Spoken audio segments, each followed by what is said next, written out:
es el capitalismo, el colonialismo. Entonces, por eso decíamos al principio que el colonialismo es Estado más capitalismo. Y eso sigue así. En todas partes, ¿no? Uno puede decir, no, es que Italia es un lugar distinto. Pues no, no es un lugar distinto. Para estas cosas es muy parecido. Sí. Entonces, como usted recién dijo que no importa como un gobierno capitalista o socialista, porque sí han promovido el capitalismo. Sí. Entonces, debajo de este como pensamiento, forma de cómo funciona el colonialismo nunca ha existido debajo de otro sistema económico o teoría económica, sí, no, sí. No más debajo del capitalismo, porque no ha ocurrido como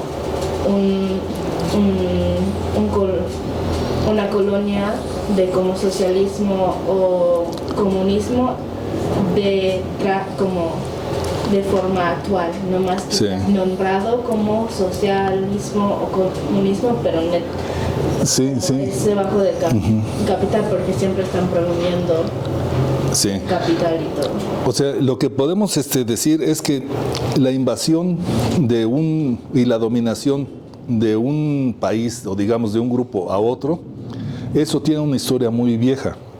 Aquí mismo en México, los aztecas dominaban a los zapotecos o a los mixtecos, ¿no? Pero dominación no quiere decir invadir sus tierras, no quiere decir despojarlos, no quiere decir imponerles la religión azteca, ni la lengua azteca. Significaba nomás dominarlos. Así como dominación ha habido por todas partes del mundo.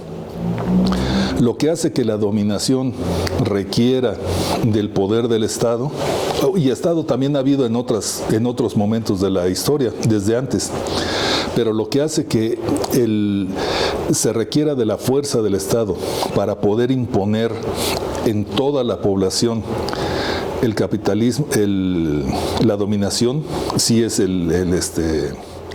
es propio de este tipo de colonialismo. O sea, el colonialismo actual no se entiende sin capitalismo. No quiere decir que no haya habido otras formas de colonialismo. Sí hubo otras formas de colonialismo sin capitalismo, pero no destruían a los pueblos.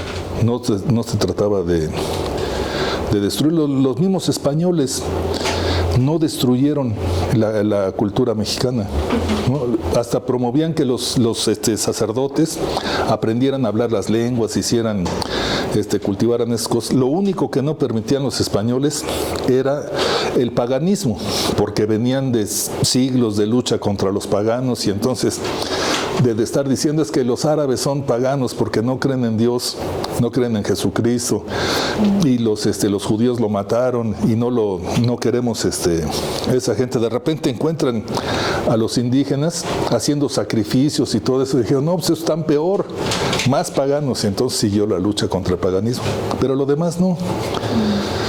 Si hubiera sido como el colonialismo mexicano, hoy no existiría los pueblos indígenas.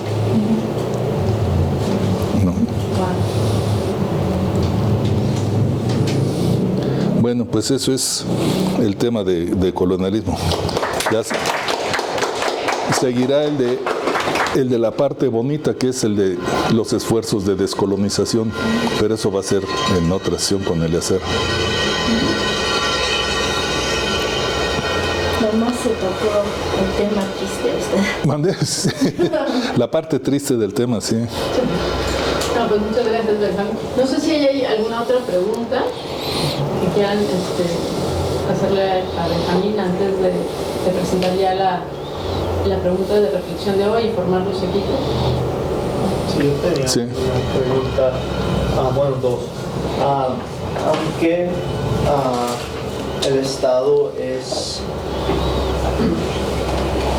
de manera de imponerse a la gente de las varias naciones dentro de un Estado, pues es dominación. Podría ser podría ser beneficios del Estado en como el decolonización.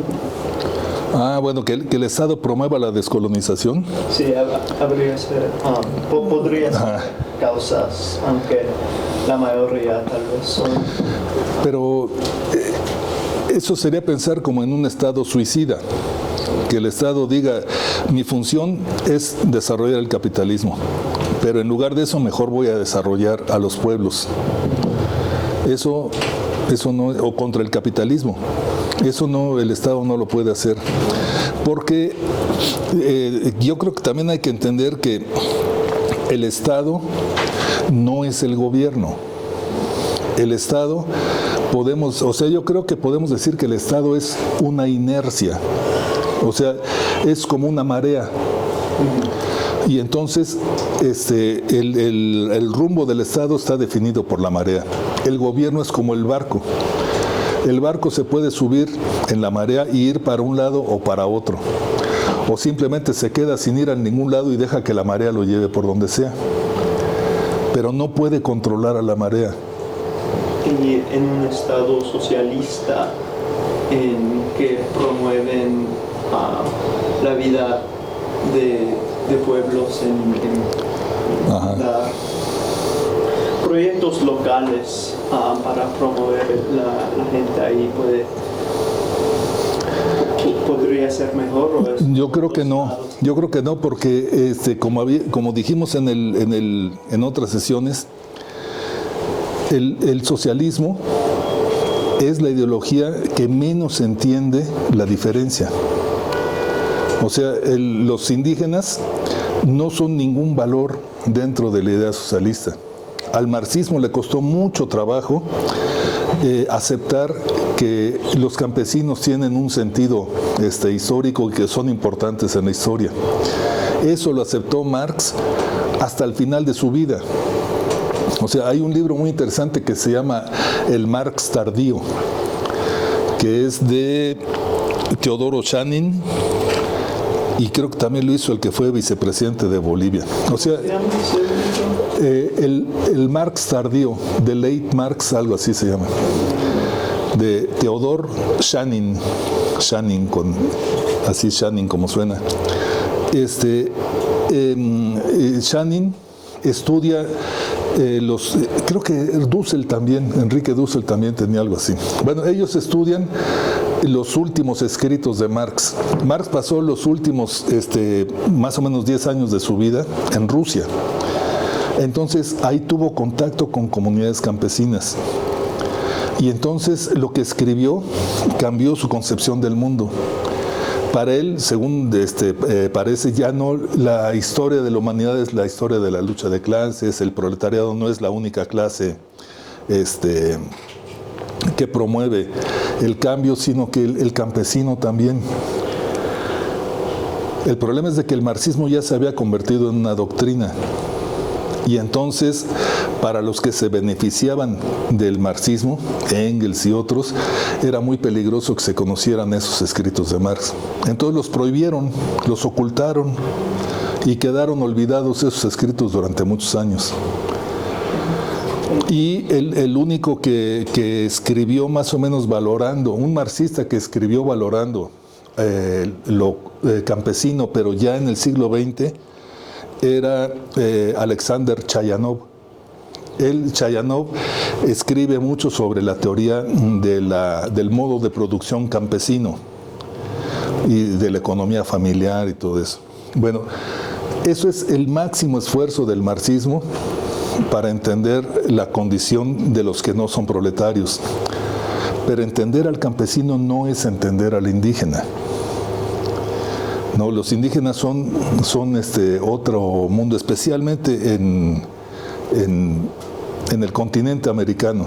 Los indígenas eran campesinos por la forma como trabajaban, pero no eran campesinos como una clase, sino que eran distintos a los campesinos. Hoy siguen siendo distintos a los campesinos. Y el marxismo no ha querido entender esa diferencia. Entonces, los estados socialistas no promovieron el beneficio o el empoderamiento de sus poblaciones originarias. O sea, para resistir, para enfrentar la dominación del Estado, lo que se tiene que lograr es el empoderamiento de la sociedad. Y no hay ningún Estado que promueva el empoderamiento de la sociedad. El Estado tiene por función sustituir el poder de la sociedad, ser el poder a nombre de la sociedad para que la sociedad no pueda ejercer el poder. Entonces, yo no creo que el Estado, ningún tipo de Estado pueda promover eso. El más cercano es lo que se llaman los estados autonomistas, estados que permiten la autonomía de los pueblos. Pero eso también es muy complicado. Nicaragua es precisamente un caso muy interesante porque cuando triunfó la revolución nicaragüense, pensaron en qué hacer con los pueblos indígenas y lo que predominaba era la corriente marxista. Pero dentro del marxismo había militantes como Tomás Borge que pensaba que lo que había que hacer era empoderar al pueblo. Y entonces hizo discursos y gracias a sus discursos lo hicieron a un lado del poder, porque el Estado socialista no podía permitir eso. O sea, el Estado es necesariamente tener el poder en las manos. O lo tienen los capitalistas o lo tienen los gobernantes socialistas a nombre del pueblo, como hoy Claudia Sheinbaum y Cuauhtémoc Blanco y todos ellos. O sea, lo tienen a nombre del pueblo. Eso no quiere decir que el pueblo lo tenga, ni que quieran empoderar al pueblo. Precisamente de lo que se trata es de que el pueblo no se empodere. Y cualquier forma de empoderamiento, por ejemplo, cuando salió lo de las policías comunitarias de Guerrero, el Estado inmediatamente mexicano protestó y las impidió, las combatió. Cuando en el terremoto de 1985, los terremotos de México, el pueblo se organiza y empieza a solucionar los problemas, el Estado mexicano lo primero que hace no es atender a la población afectada, es impedir que la sociedad atienda a la población. Lo mismo que ahora cuando fueron las inundaciones, si la sociedad se organiza y quiere llevar ayuda a las comunidades, el Estado dice no, esa es función del gobierno, no lo permito y si quieres llevar ayuda a las comunidades, me tienes que dar a mí tu ayuda y yo la llevo. El trato directo no. O sea, el poder de la sociedad es algo muy peligroso para el Estado. Eso lo combate, no lo permite. Eso se llama autonomía. Entonces el Estado es una institución contra la autonomía. Y dentro de todo esto, como si se acuerdan lo que habíamos dicho, la comunalidad es una forma de autonomía. Eso es lo que le hace riesgosa para el Estado. ¿Podría ser más autonomía dentro de un Estado federalista? Ajá. Creo que sí. O sea, por ejemplo, los zapatistas lo que piden es un mundo donde quepan otros mundos. Eso quiere decir un Estado que permita la convivencia de otros mundos. Eso es lo mismo que planteaban los anarquistas. O sea, yo creo que lo más valioso del pensamiento anarquista lo que dice es que el problema no es que haya un poder central. El problema es que el poder central no sea un poder de todos. Eso es. Entonces, el planteamiento, por ejemplo, Murray Bookchin, Ricardo Flores Magón, distintos anarquistas, lo que decían es se necesita que las comunidades se liberen o que se creen comunidades libres. Por ejemplo, una colonia de Oaxaca que sea una comunidad libre, otra colonia, otra comunidad libre. O sea, que sean comunidades libres con su propio poder local y que ese poder local se confedere. O sea, el sistema confederal, que es el de Estados Unidos, era el sistema ideal para los anarquistas, nomás que los norteamericanos se encargaron de echarlo a perder y de entenderlo para manipular, pero el sistema confederal es el ideal para los mismos anarquistas, porque la confederación es como una asamblea de asambleas. O sea, de lo que se trata es de crear muchas asambleas, partir el poder central en muchos poderes locales con su propia asamblea, y que después vaya habiendo asamblea de asambleas, después asamblea de asambleas de asambleas, después asamblea de asambleas, así. Ese es el sentido de la confederación, o sea, la articulación de formas locales de poder. Entiendo que puede ser una disminución dentro de un sistema federal en que si pueblos quieren más autonomía, sí, pueden disminuir el poder como estatal o federal. Eso. Para promover las sí, y en ese caso, en ese ejemplo que estoy poniendo, si por ejemplo en México o en Oaxaca hubiera una asamblea de asambleas, esa asamblea que representara a todo el conjunto, esa es una asamblea que puede elegir por usos y costumbres a su gobernador. Y el gobernador no ser alguien de un partido que imponga lo que quiera, sino el que represente los intereses de todo ese conjunto.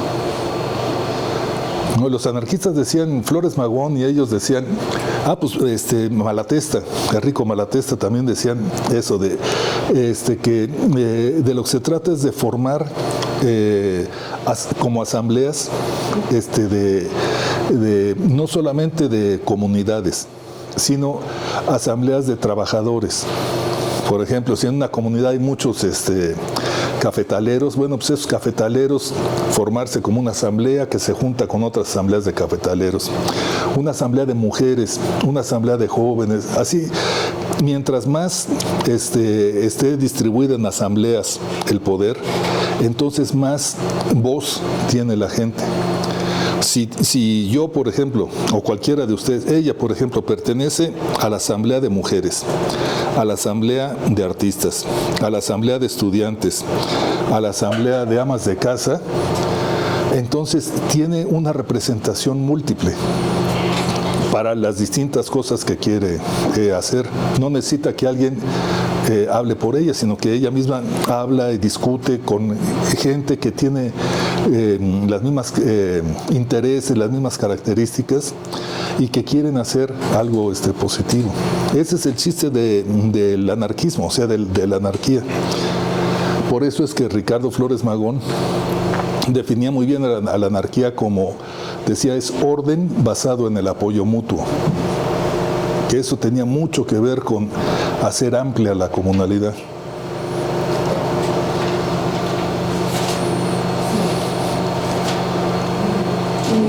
Sí, entonces pasaríamos ahora a que le voy a pasar la palabra a Francisco, que ya nos va a presentar la pregunta de reflexión de este día, y que podamos crear los equipos correspondientes. Bien, gracias también por este tema tan interesante, tan amplio. Y la idea es hacer una reflexión ahora por equipos, como vamos haciendo, de identificar todo esto que hemos estado viendo, estos procesos del capitalismo, pero ahora cómo están presentes dentro de los pueblos y de las comunidades indígenas hoy en la actualidad, cómo los vemos ahí manifestados, que sea esa reflexión, que la podamos trabajar, y vamos a hacerlo por equipos, vamos a formar los equipos y